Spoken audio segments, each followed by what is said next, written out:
we're going to look at a little liberty leading. We haven't done it in this context for a little while. Good. So I'm going to just see what we've got. And I've got this target a little longer, so it's more challenging. Sophie, can you walk on? Can you walk on? Good. See how the click helped bring her to me?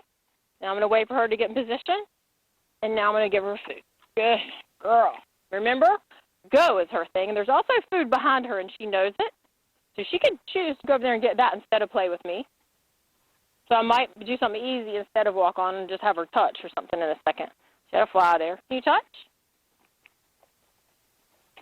Remember, target's not her favorite always, so we're trying to get her used to things on a stick. So we're just strengthening the target just a little bit here so she doesn't go for that bucket of food up there sitting on the trunk or any of this food on the ground. And this is the same food on the ground, same food on the trunk that I'm feeding her right now. There's no difference in value. So, hello. Can you walk on? Good. Keep her there.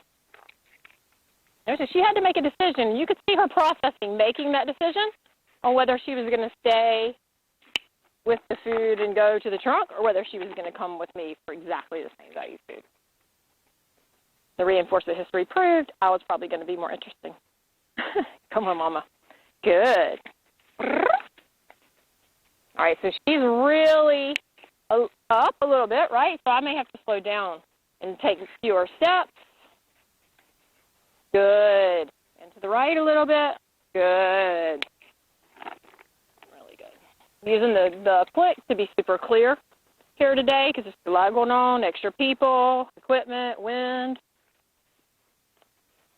Good. A lot of stuff happening. Can you back? Can you back? So I'm going to remove the cue, wait for her to finish doing it, and ask again. Now, and she's taking over. You see how she's anticipating now what I was going to ask her? Act. And I left the target there just a little bit more to make sure that she was going to move her nose toward it, not moving her body away from it. Just to double check. I felt like she wasn't seeing it as an aversive, but I wanted to make sure. And can you back?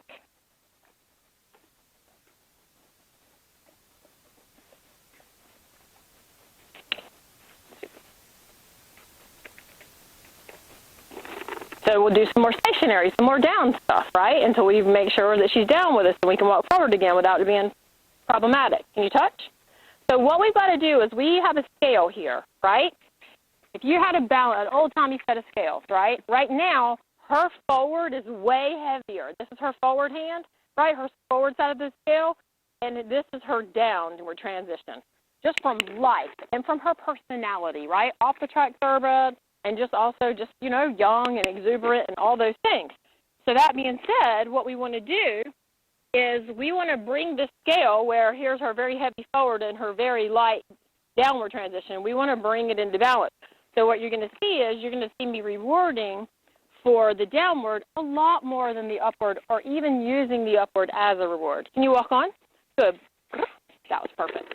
If I would have taken too many steps there, I would have lost her, right? Because she hasn't built in enough impulse control just yet, especially on this day in this place, to be able to not pass me, as you see.